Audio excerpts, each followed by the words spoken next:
is a production of DallasCowboys.com and the Dallas Cowboys Football Club. How about them Cowboys?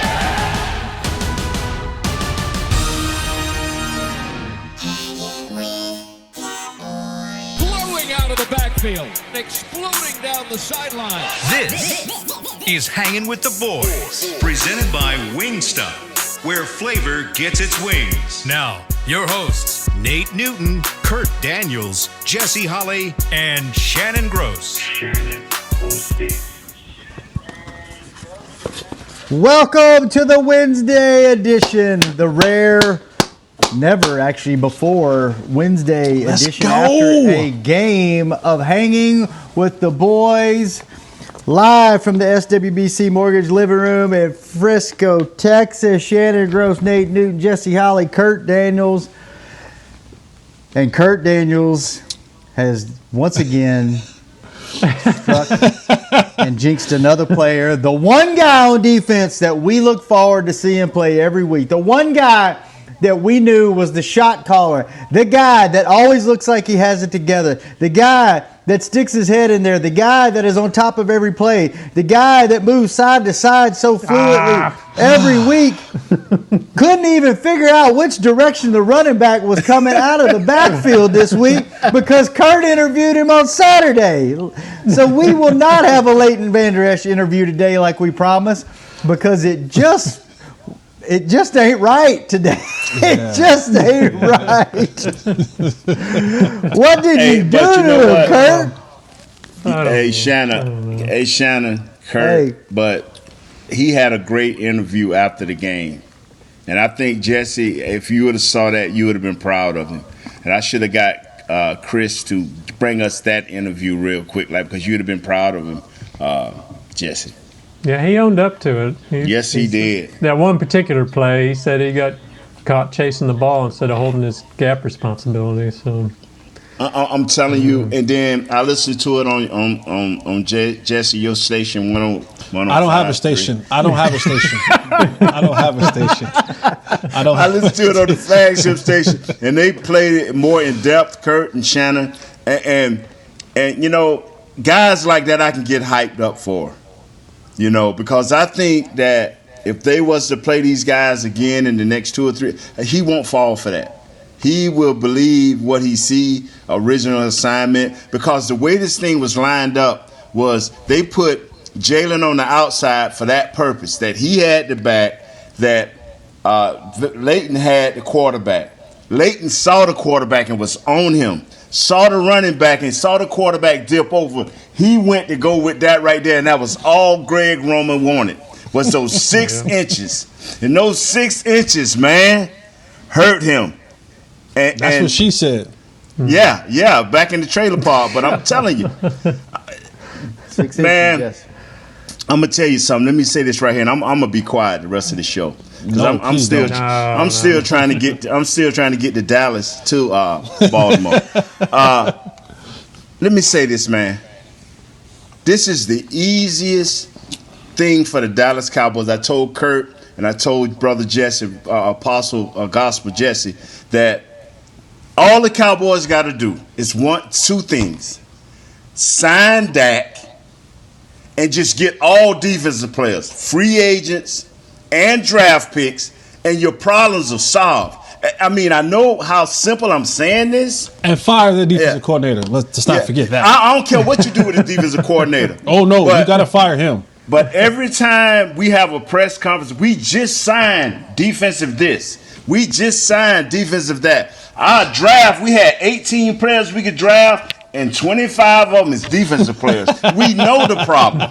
So we don't have to even – I'm serious, brother. I'm talking from a fan now. I am a fan. I am the guy that believed that they would only rush for 136 yards, and it wound up being 294 yards. I don't know who our sponsor store is, but I hope they have a pharmacy because the Cowboys fixed what was ever ailing that team. You know, and so I'm serious. And now – Jesse, love you. Kurt, love you. Shannon, you the man. Chris Beam, I'm gonna sit back, man. I'm finna go to Call of Duty and just drop bombs on brothers. Nathaniel!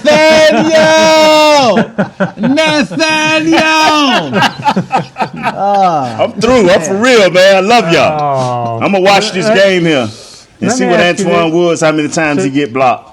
So, Jesse, you said, it's time Mike Nolan needs to be gone. After the game, McCarthy said, we're pretty far down the road to blame this on scheme, which is, to me, he's saying the players screwed it all up. So, I mean, and seriously, at this point, how many different ways can the coaches tell the players what to do and they're just not doing it?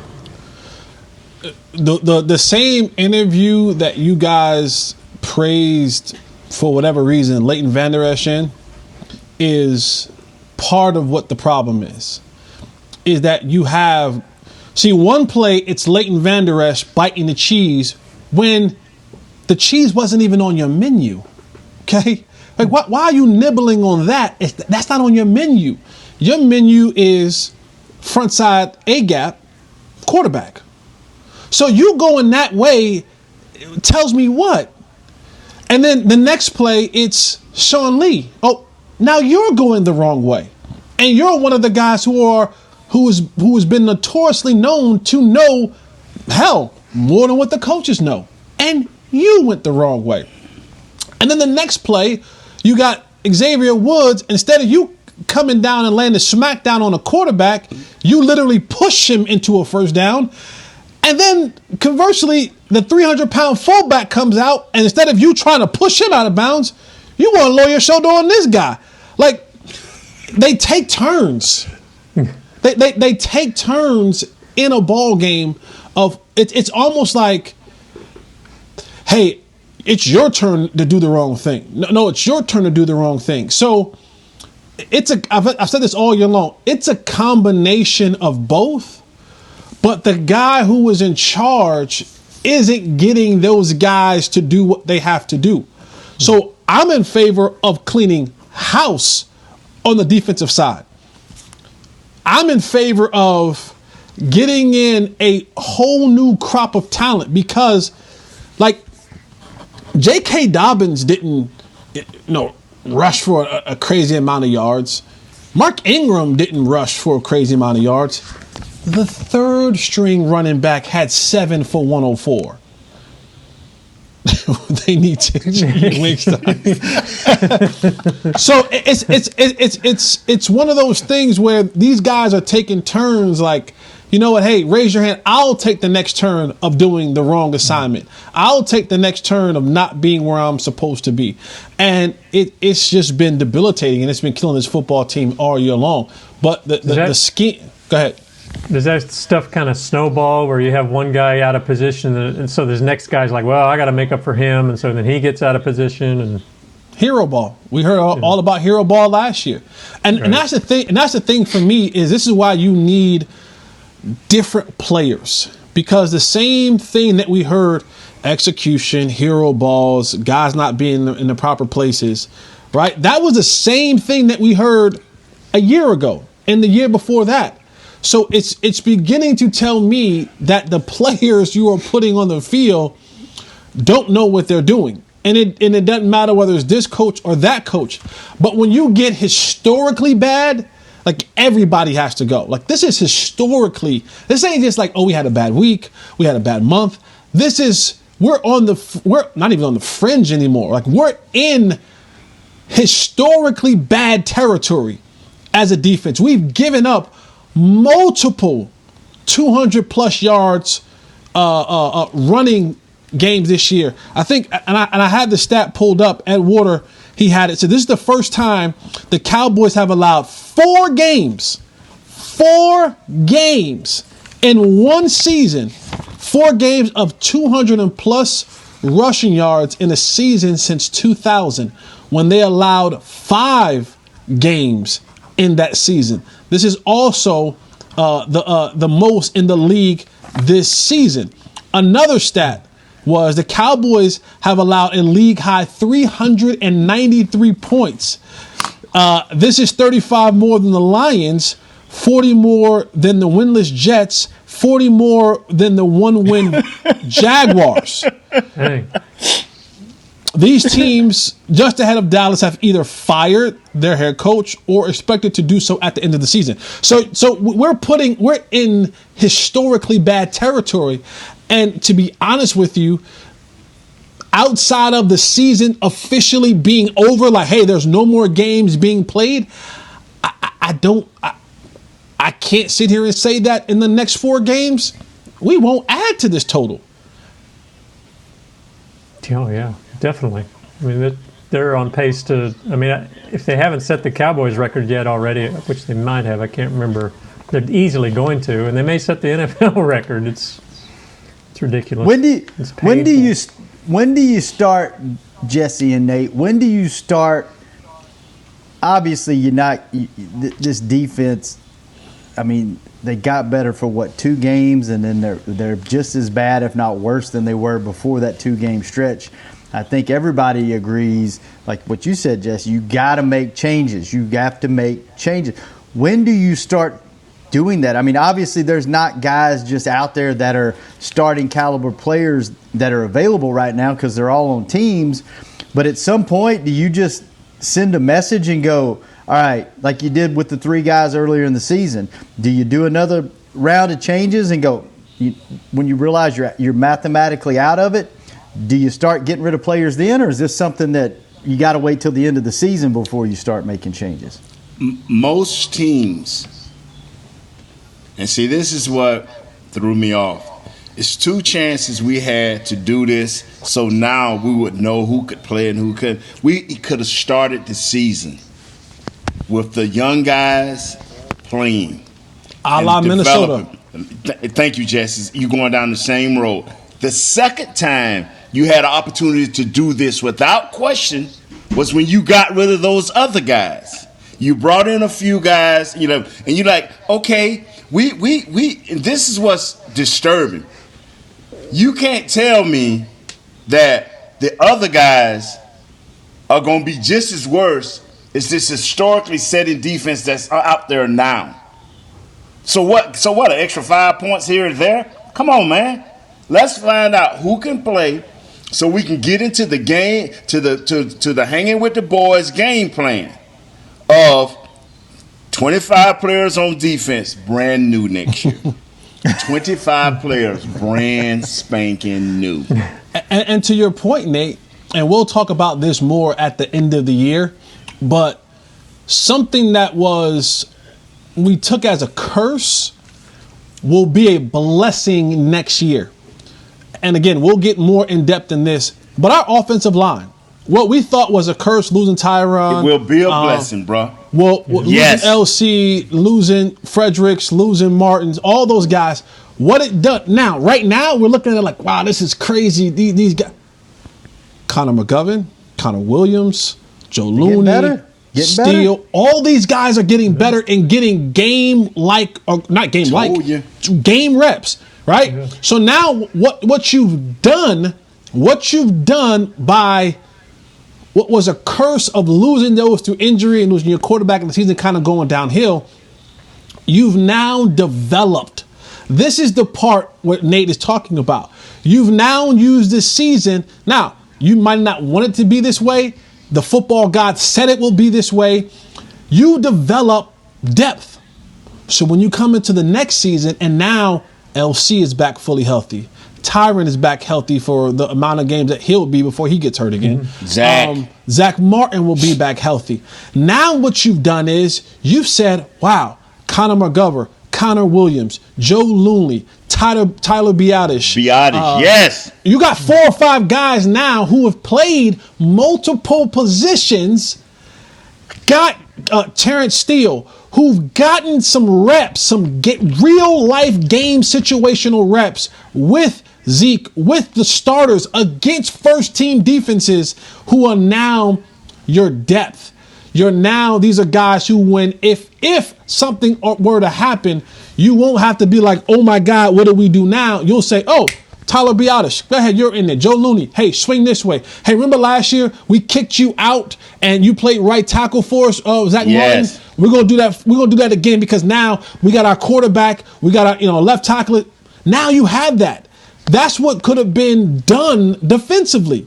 You could have had Bradley and Robinson and other players getting these game reps, these real life situational reps, so that next year these guys aren't coming in and they're still deer in the headlights. They're like, oh no, we're ready to go. Now I know I'm not thinking anymore. I did my thinking a year ago. Quit running like what you call it, man. You just ran like Jalen. Nowhere. I did all my thinking and I did all of my, trying to process it a year ago. Now you can put me out there and I know exactly what to do, when to do it, how to do it. And now I can add on that. But they decided to do otherwise and they'll be starting from ground zero next year as well. Let's take our first break. Let's take our first break, Kurt. Stop. Don't cut Kurt off. Kurt. He's no, valuable. Break time. No, break time. I'm mad at Kurt. I'm mad at Kurt. He ruined another interview. He has a 22-minute interview that we might not even be able to use. That Wingstop paid good money for. But Chris can pull up that other interview. That was better. Tell him. Which one? The one that he did, the post-game interview. That was sweet. Post-game interview? Yeah. Jesse looking good today. Professor Jesse, the guy. You do look good. Hey, sharp. I was going to bring the gospel today, so I figured I might look the part. You know what I'm saying? I like it. Call me Apostle Holly. Call me Reverend Holly. Oh, my goodness. He went from Bishop the gospel Holly. to apostle. Bishop Jesus. Holly. I like that. Oh, man. Bishop Holly. All right. We will be back, Deacon Holly, for the next segment. Hanging with the boys. Is your family a Cowboys family? Have you taken holiday photos at the Star? Was your wedding theme blue and silver? Have you convinced your kids them is spelled with a D? If so, every game day feels like a vacation to you, so treat it like one. Whether you're traveling to the game or watching from your favorite vacation spot, book a place to stay on Hotels.com. Proud partner of the Dallas Cowboys. Just like all of you, we at SeatGeek can't wait until we're back in the stands at full strength cheering on the Cowboys and singing along to our favorite songs again. We're using this time to make discovering, buying, and selling tickets to events in Dallas easier. Plus, every ticket purchased on SeatGeek is protected by our buyer guarantee, which means you'll get your money back or better if your event is canceled. Guaranteed.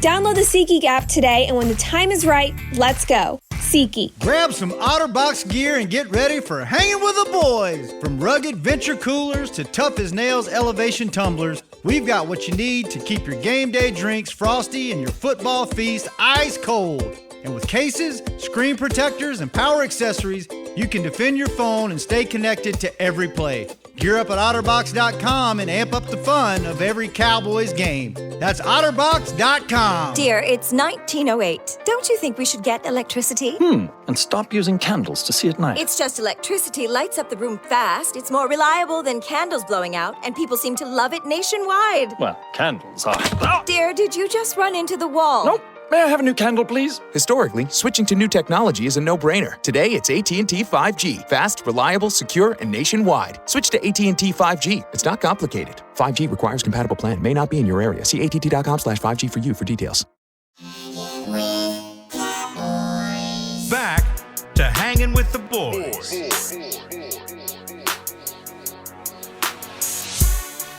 Welcome back to the show, SWBC Mortgage, Living Room, Frisco, Texas. So you have your special game watching sweats. Well, that's adorable. How about you start to value yourself a little and experience the game in comfort without the nacho cheese stains? Upgrade to Tommy John Loungewear. You'll look better, feel better, and maybe claw back some of that old self-respect. Shop loungewear at TommyJohn.com/Cowboys for 15% off your first order. That's TommyJohn.com/Cowboys.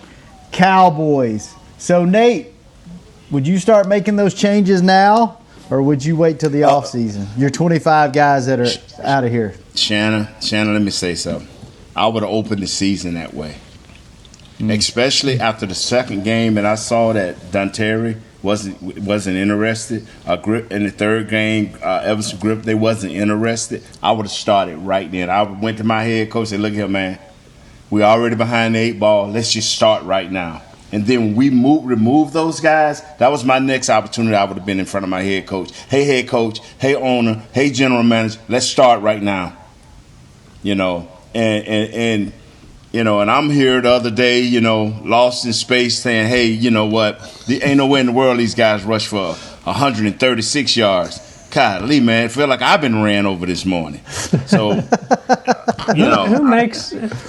Who makes that call, head coach and the general manager. That's who makes that call. Like during the game yesterday, they finally activated Reggie Robinson, and I don't think he played a snap. Is that your secondary coach saying, nah, he's not quite ready yet? Or does your defensive coordinator need to come in and say, hey, we're playing these kids? Or, your defensive coordinator comes in and he goes to his linebacker coach, his defensive line coach, his DB coach, whoever it is, and he says, get him ready because he's playing. Mm-hmm. Get him ready because he's playing this Sunday.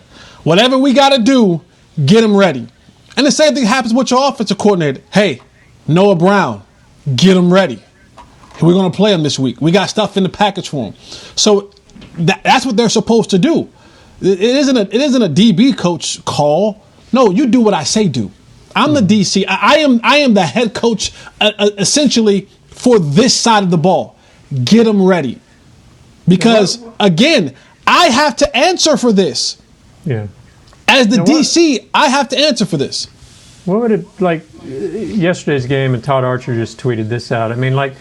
You got a guy like Rashard Robinson who doesn't really have any future with the team. He's just fitting in there because there's been so many injuries. He plays 51 of the 55 defensive snaps. You got a guy like Jordan Lewis who you're maybe trying to figure out if you want him back next year. He only plays 41 snaps. Is that an in-game decision where the secondary coach is saying, "Oh, we need this guy out there instead of this guy"? Sometimes they think a guy is better at a certain position and they do it. But I'm with you, Jesse, because when you asked that question earlier, Kurt, I go back into my archives, and I remember Jimmy walking up to one of our defensive coaches. I'm not gonna call his name, and when he got through cussing and all of that, what he had to say, this coach had to get this player ready. Yeah. The coach was trying to say but, and Jimmy and when it was over, the coach just dropped the head and said he'll be ready. Some guys, why do you draft these guys? Okay, if you are a sixth, seventh, fifth, sixth, seventh, okay, you may get an argument from me. But if you're a fourth, especially defensive player, if you're a fourth on up to a first, and I can't get you ready, somebody's done some bad assessing. Yeah. There's some other moves. Like Randy Gregory played 13 snaps last night. And maybe is he just so bad against the run they're not even going to try him out there? The defensive line overall was just bad. And here's your guy you thinking is going to be one of your star players going forward, and he plays 13 snaps. I'm trying to figure out, and I'm with you, I'm trying to figure out Armstrong. Dorrance Armstrong, I loved him to death, man, as a draft pick, and I thought we should have played him more as a rookie. But here right now, he'll fall in on a play here and there, but then again, I see him get kicked out, blocked by tight ends, and handled. I just don't know. I just don't know. Here's my phrase. Remember this phrase, guys? And I've been trying to hold off on this, but I gotta bring it out. Right. This is coaching malpractice. This is coaching malpractice. Not even from the personnel perspective. Here's what sent me through the roof last night. You had 12 days. 12 days. 12 freaking days. And it ain't even Christmas. To get prepared for a one-trick pony offense. One trick. One-trick pony offense. One trick. Now, this ain't the greatest show on turf. This ain't some complex scheme. This ain't some new evolution that you had 12 days of Christmas. 12. Preach, Jesse, preach. To figure out a way. And I don't give a damn who you played. You got 12 days to figure out a way to stop a one-trick pony. Not only did you not stop them, but they used their one trick to run the ball for 300 yards. You got offensive linemen looking in the camera saying easy money. Huh? Offensive linemen, they don't even talk. They don't even talk. 12 days to put. Lamar Jackson would have had to pass the ball 50 times and thrown the ball for 250 yards yesterday in order to beat me. There is no way in hell. No way. I got 12 days. 12 days. 12. To stop a running game that we knew was coming. We knew it was coming. Nothing what they did should have surprised us. Nothing. The RP, I would have had 13 guys at the line of scrimmage. I would have had the hot dog man. I would have had government officials. I would have went to D.C. and got Congress. I would have found Nate a route to the right place in Baltimore, and I would have had him on defense. It was no way in the world I got 12 days to stop a one-trick play, and they run for 300 yards on us. That is the epitome of coaching malpractice. That alone should get some jokers fired. That alone should have jokers like, let me call a real estate agent. 12 I gotta find a new players on the field. But see, I agree. I mean, the coaching obviously is a problem. Want, man. It's over. But, well, yeah, I know it's over. But I guess my question is, I mean, you have to think the coaches were telling them this, and the players just didn't execute it. So does that fall on the coaches for not motivating them enough or getting them to buy in? I mean, Kurt, it would have looked like birds on a wire. I would have had everyone standing from numbers to numbers. You wouldn't have had to worry about levels. Everyone would have been. I would have been like, hey, you stand in this gap, you stand in this gap, you stand in this. I would have had so many guys at or near the line of scrimmage. You would have had no other choice but to pass the football. You would have had no choice. They threw the ball last night because it was just like, let's just throw it right here. If they didn't want to throw the ball last night, they could have beat us last night simply running the football. I don't even know. Lamar Jackson had under 20 passing attempts. He damn near had more rushing yards than he had passing yards. He had 104 or 5 passing yards and 94 yards rushing. Come on, man. That to me is malpractice. Lamar Jackson would have had to beat me through the air. I don't care. There ain't no ifs, ands, or buts about it. If the Baltimore Ravens would have beat me, the number 2 would have been in Lamar Jackson's stat line for passing, not for rushing. I tell you like this, man, and it has got us all year like that. We could have forced the Rams game the same way. Stopped their run, and we could have made their quarterback beat us. We could have did that with Cleveland, especially early in the year. We could have did that, but the run. We take quarterbacks that are very questionable at that time and situation and make them where all they got to do is turn around and hand it off. And in normal situations, you make these quarterbacks beat you. But once again, like Jesse just said here, they just ran the ball. And, and I promise you, their offensive line was walking back to the deal saying, why are we passing, coach?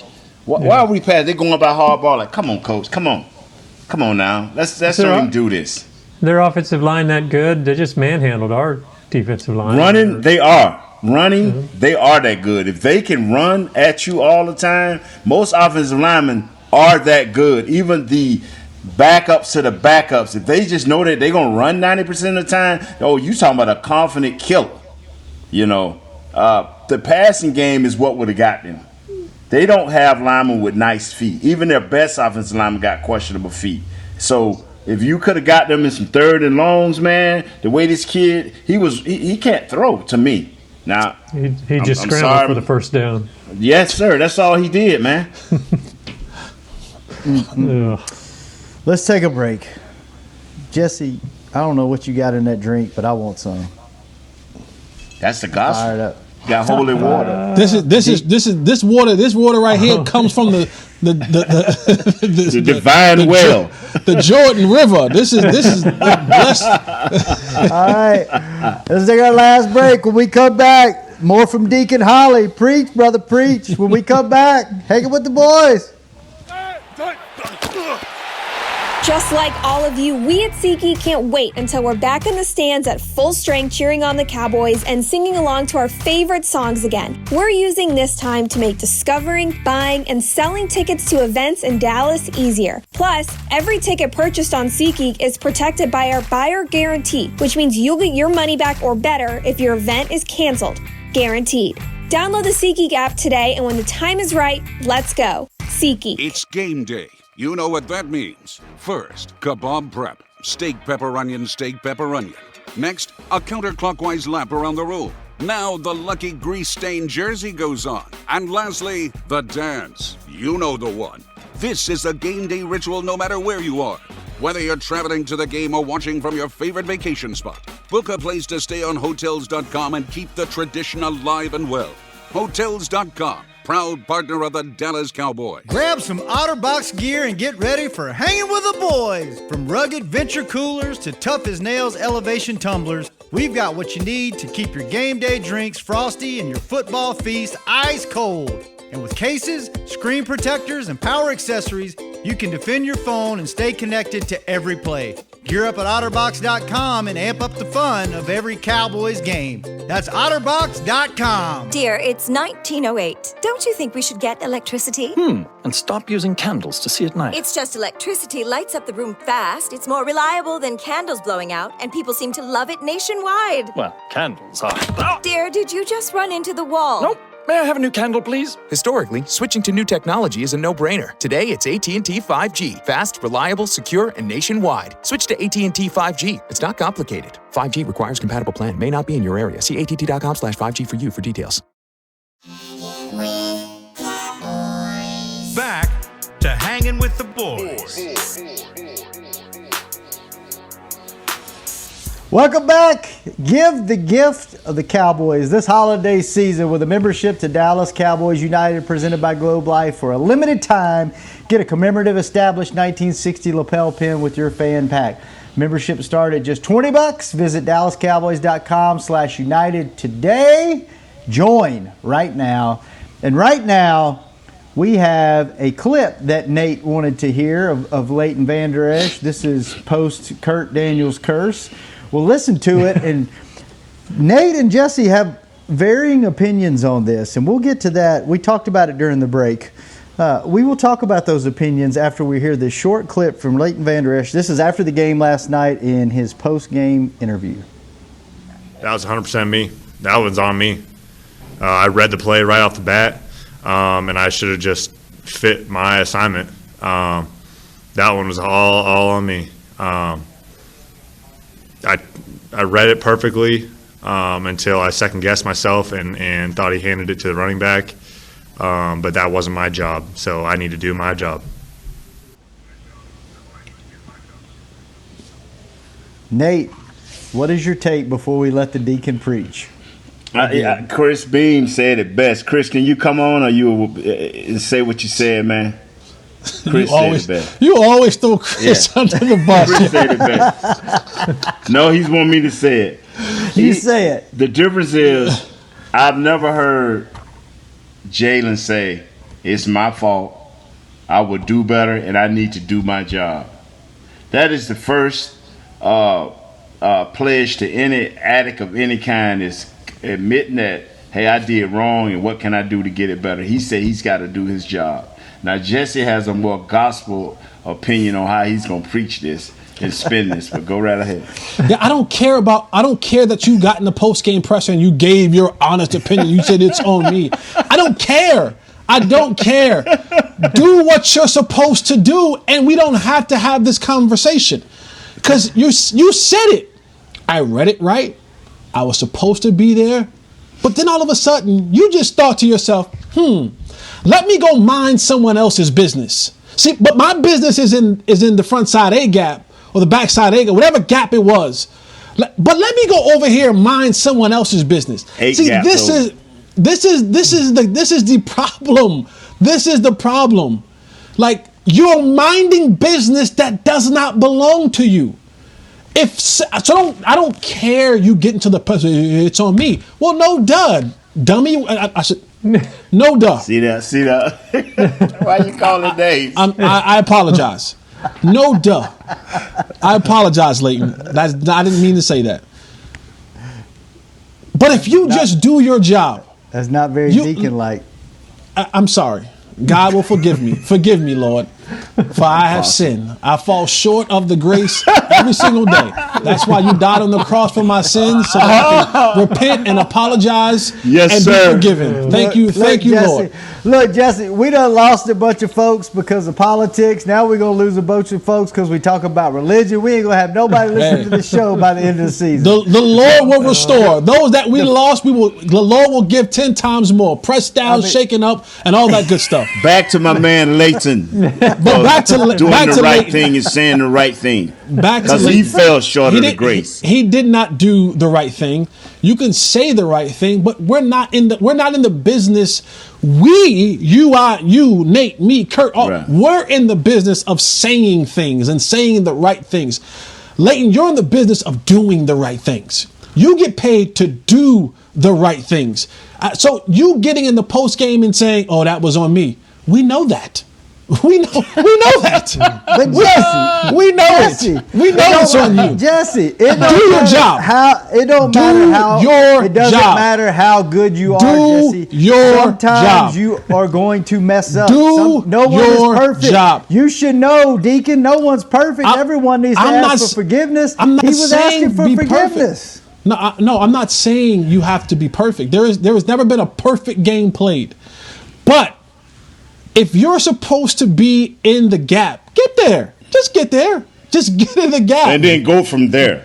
Now, if you were in the right gap and you just said, "Hey, player A was better than player B and I missed the tackle," I'll say, "You know what? Hey, you were in the right place. Sometimes that stuff happens." But I find it hard to believe, but go ahead on. But I just do your job. Okay. Like that is literally the simple part of it. Okay, here's my question. We have heard this time and time and time again. We heard it going back to last year, that guys didn't know where to line up, that guys don't know their gap assignments, that guys can't get there. Why do we keep hearing this over and over and over when you seem to know what the problem is? Why isn't it getting fixed? Why do we keep hearing this? And because Leighton did not do that. He tried to say it was his fault and that he would do better. Now we have four games left, or how many games left to see what he do better. We got the ability to go back and watch film, and we will see. Okay, other guys don't even care. We got one guy who at 3 a.m. woke up because he's having a nightmare of people running by him and showed 3 guys blocking him. So, hey, I'm doing my job. I'm eating up blocks. What's about these guys behind me? So, wow. Everybody, a lot of people can't take their blame, but I'm with you, Jesse. It is time to play everybody that wants to play and line up correctly and do their job. And that's the easy part about it. Like, there comes a point in time in the game where it's athlete versus athlete, right? And now you have to make a decision. And that's when some of the other things come into play. Well, I kind of took a bad angle. I underestimated his speed. I lunged. I didn't wrap up. Cool. Like, those are the things. But if you're supposed to be in a gap, like I don't need talent. I don't have to be superior. I don't have to have this. I don't have to be a Hall of Famer to know that's my gap. And if I just get in my gap, Lamar literally will have no other choice but to just be in your arms like a loving embrace. He had nowhere else to go. That is my biggest issue is, and to answer your question, Shannon, the reason why we keep hearing the same things is because we keep marching the same players out there. Yeah. That's why. That is why. We keep marching the same guys out there on the football field. This is the definition of insanity. It is. To keep doing the same thing over and over and over again expecting a different result.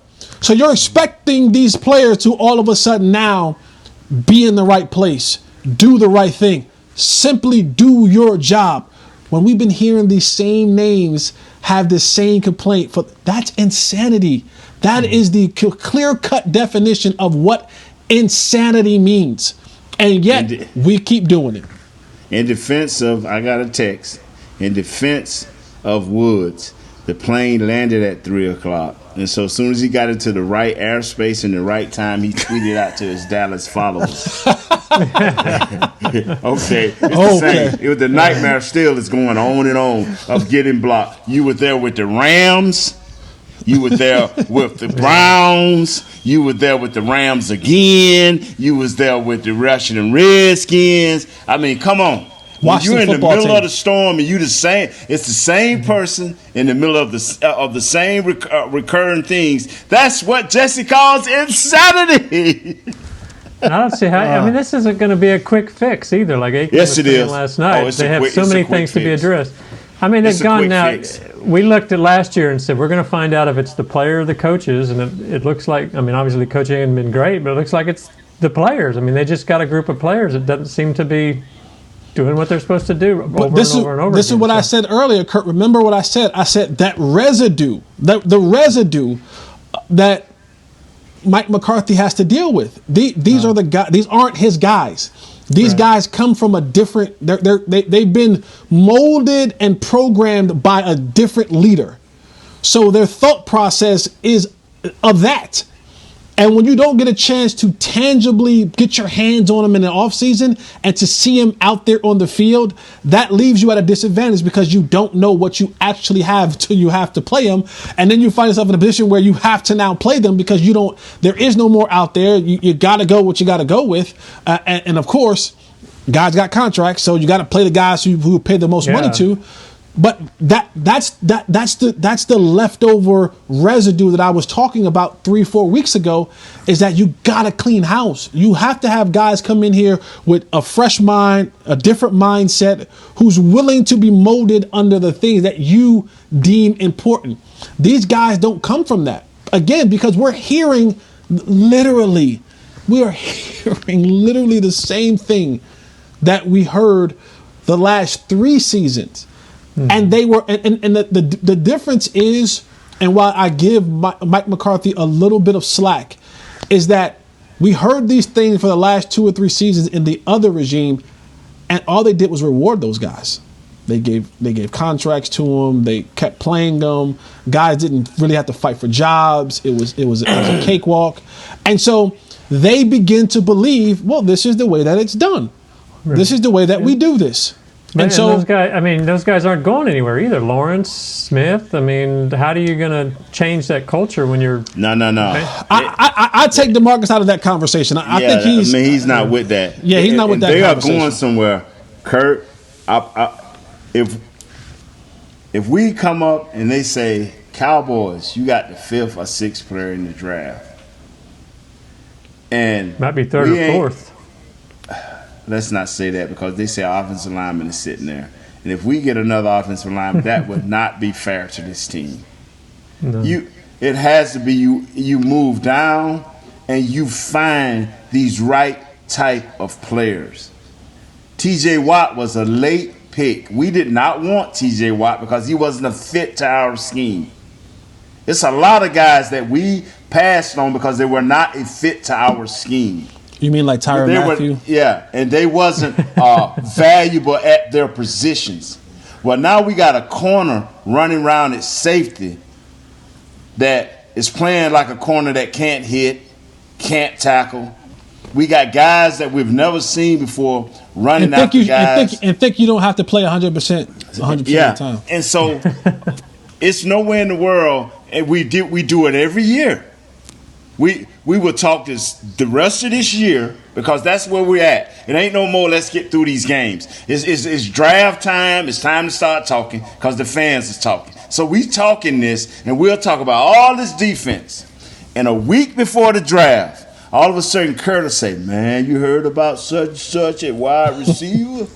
You heard about such and such at offensive line? And I'll be like, what offensive lineman you talking about? And all of a sudden, we done switched from a drastic overtime need, like Jesse said, the football gods are telling you that all you should be thinking about is defense, but I promise you, that old other guy on the other shoulder gonna say, offense, sell tickets.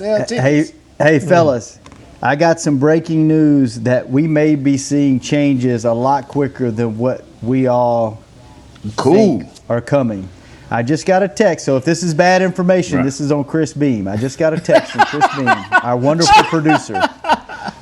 Hey, Chris Beam ain't never been Chris, wrong. Chris, I'm never going to sell you out like these guys sell you out. No, I'm not selling him out. This is just information that I didn't get on my own, so I have to credit the source.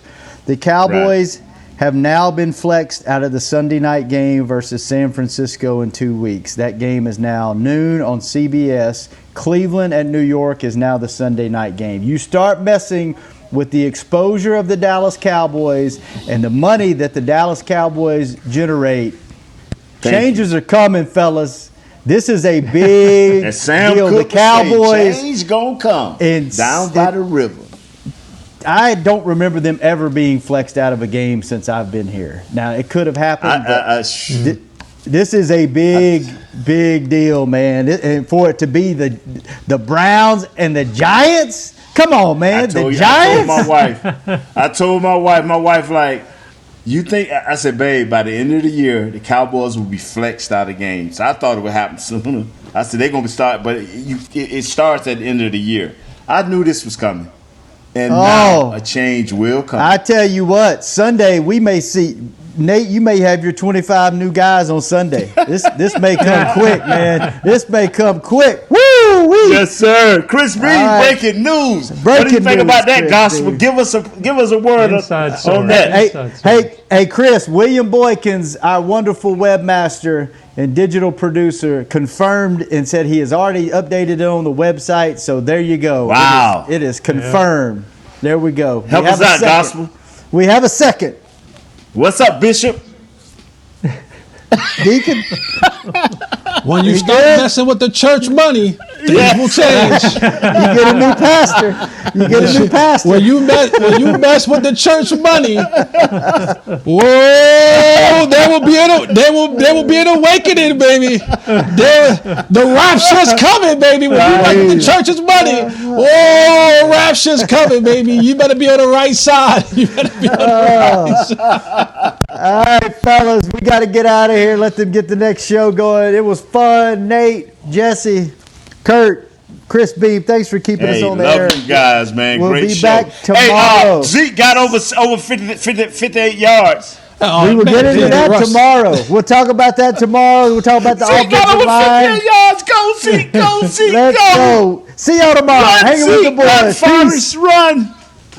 This has been a production of DallasCowboys.com and the Dallas Cowboys Football Club. How about this, Cowboys?